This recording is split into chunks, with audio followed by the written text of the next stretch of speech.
Bonjour à toutes et tous, je m'appelle François Delporte, j'ai 33 ans et aujourd'hui je m'adresse à vous parce que voilà, j'ai quelque chose qui relève de l'ordre de tout le monde. Une petite histoire qui m'est arrivée mais qui nous concerne tous. Voilà, je suis gérant d'une entreprise agricole, une ferme on peut dire. Actuellement je suis dans ma serre, vous voyez c'est la fin de saison, on est début octobre 2020. Voilà, l'année dernière, en fait, j'ai été victime du nuage généré par l'incendie de l'usine Lubrizol. Alors l'usine Lubrizol, c'est quoi? C'est une usine qu'on appelle Seveso. C'est-à-dire c'est une usine qui est classée à risque de par les produits qu'elle utilise.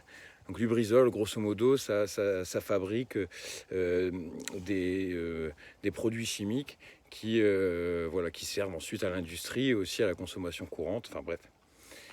Le fait est que j'ai perdu en tout et pour tout à cause des restrictions qui ont été liées au nuage, donc à arrêté préfectoral interdisant la vente des légumes. Suite à quoi, moi j'ai eu une très mauvaise publicité sur la ferme qui m'a fait perdre 80% de ma clientèle. Un système de livraison de paniers sur Amiens, parce que voilà, on est dans la Somme, à Piquigny, un tout petit village, qui a totalement été arrêté à cause de la mauvaise publicité liée à la pollution. Et aujourd'hui, en fait, j'ai perdu à cause de tout ça 25 000 euros. Voilà. Alors, c'est pas moi qui ai perdu 25 000 euros, c'est mon entreprise qui a perdu 25 000 euros. Et ces 25 000 euros-là, c'est pas pour moi. C'est pour mon entreprise, pour faire en sorte qu'elle puisse terminer son année, payer toutes ses charges. Je suis un jeune agriculteur, je me suis endetté pour reprendre une ferme. Et aujourd'hui, voilà, moi, j'ai perdu 25 000 euros à cause de ça. Sans parler du préjudice moral. Parce que ça, on y reviendra plus tard ou pas. Mais voilà, cette vidéo, elle est pour vous expliquer ce qui est en train de se passer aujourd'hui. J'ai donc été pris en charge par ce qu'on appelle le fonds d'indemnisation Lubrizol, qui en fait, qui a été mis en place très vite pour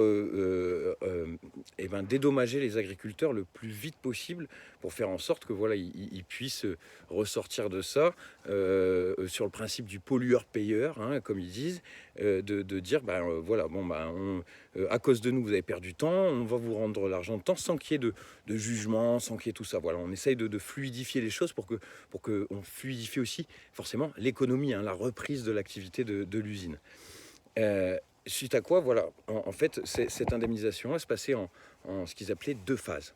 Donc la première phase qui concerne en fait l'arrêté préfectoral, donc c'est-à-dire qu'ils vous remboursaient les pertes liées vraiment sur la période d'arrêté préfectoral. Moi, ces pertes-là, elles étaient à évaluer à peu près à 15 000 euros. Et voilà, au bout de 6 mois, 7 mois, Lubrizol nous dit voilà, phase 1, vous réclamez 14 000 et des brouettes euros. On est d'accord, vous signez un papier comme quoi vous êtes d'accord avec ça, que le travail est fait en bonne et due forme, sauf que moi, j'ai perdu ma clientèle. Donc après l'arrêté préfectoral, j'ai continué de perdre du chiffre d'affaires, perdre de la clientèle. Et moi, François Delporte, pour le coup, à perdre beaucoup de confiance en moi, à traverser une période très dure.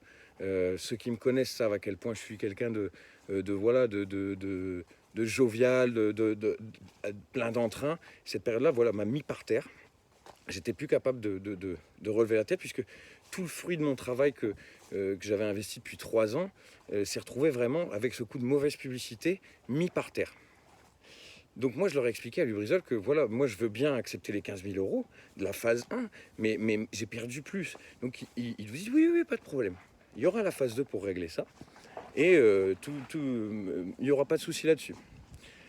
Donc phase 2, je refais mon dossier, je leur explique comptablement, un point par point, pourquoi je leur réclame encore 10 000 euros.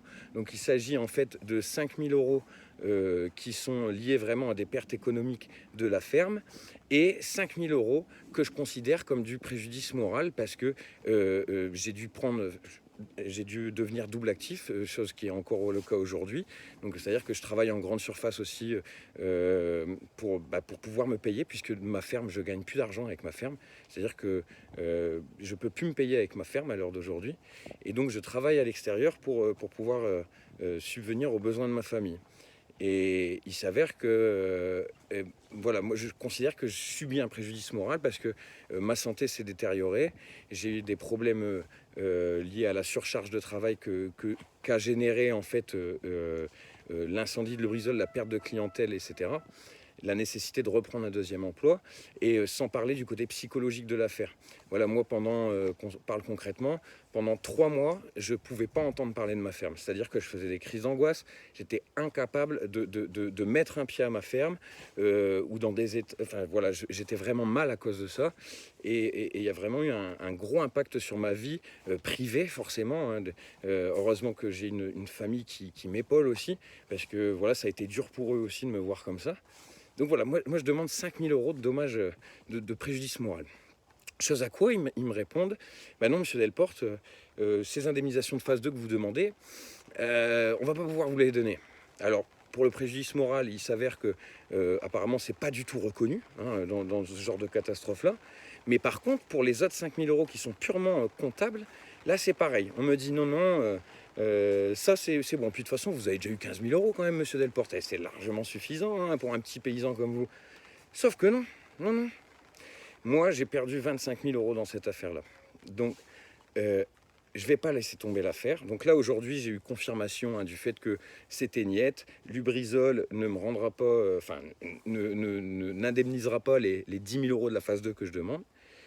Donc, voilà, moi aujourd'hui, j'ai besoin, pas moi, mon entreprise a besoin de cet argent-là pour repartir l'année prochaine. Je rappelle que je ne me paye pas hein, avec mon entreprise, donc c'est-à-dire que je travaille pour ne pas me payer depuis plus d'1 an maintenant.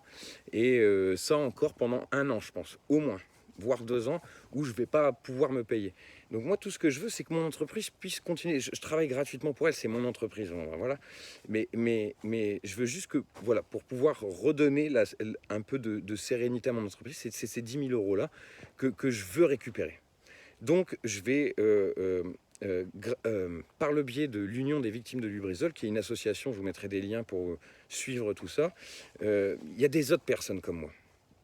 C'est-à-dire que toi, l'agriculteur qui regarde cette vidéo-là et qui a eu le même tour que moi, phase 1, on est d'accord, allez-y, signez. Phase 2, oh non mais monsieur, attendez, vous allez... Toi qui regardes cette vidéo-là, c'est aussi toi qui dois ouvrir ton dossier et dire... parce que ça fait peur hein, quand même, quand ils vous disent, non mais attendez, on a vite la pression, puis nous on n'a pas d'argent. Forcément, moi je suis en train de réclamer de l'argent, j'ai pas une thune pour aller en procès, tu t'imagines bien. Du coup, c'est là qu'on intervient ensemble. Alors, c'est ton soutien que je veux avant tout. C'est-à-dire que c'est en partageant cette vidéo-là, en faisant parler de ce problème-là, parce qu'en fait, qu'est-ce qui se passe? Il s'avère que si nous, en fait, ils ont voulu, entre guillemets, acheter notre silence avec ce fonds d'indemnisation, en disant, bon... Et moi, honnêtement, moi, s'ils m'avaient donné la somme que je voulais, j'aurais dit, bon, ben ok, terminé, on en reste là.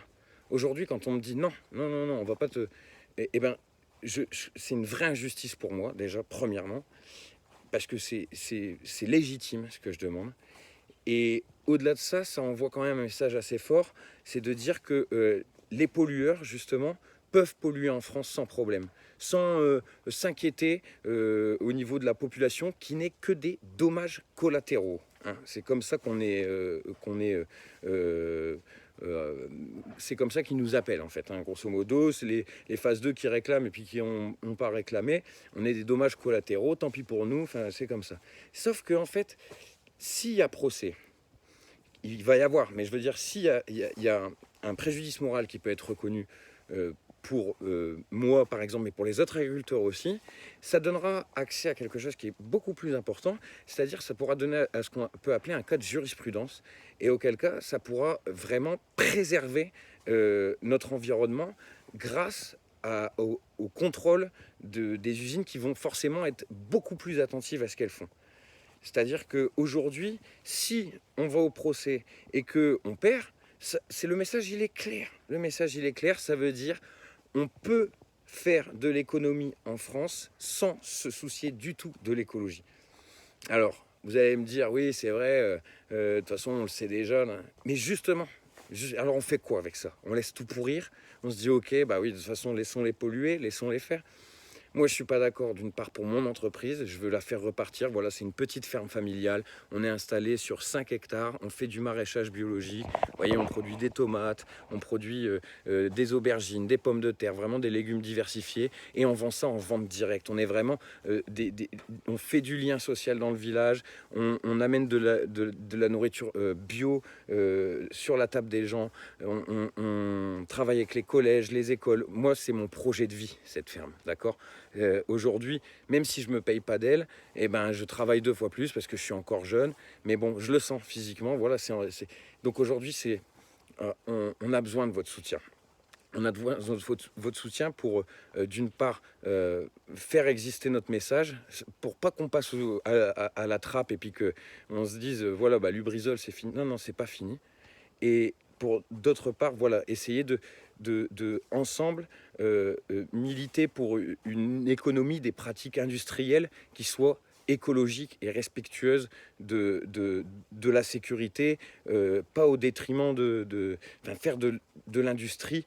On a besoin de ça, je suis d'accord. Mais par contre, qu'on les contrôle, qu'on les laisse pas faire comme ils veulent et qu'ils payent quand ils font du mal. Voilà, c'est à peu près tout ce que j'avais à dire. J'ai certainement dit des bêtises aussi ici. J'avais besoin de faire cette vidéo-là. J'attends vos retours. On a mis en place une cagnotte Litchi. Vous tapiez pour voilà, aujourd'hui pour pallier au manque aujourd'hui parce que on sait qu'un procès ça va pas se régler dans 3 mois. Donc on a une cagnotte Litchi que vous pouvez retrouver en tapant Biopic, c'est le nom de notre petit magasin. Vous tapez Biopic ferme biologique en Picardie, vous tomberez sur la cagnotte.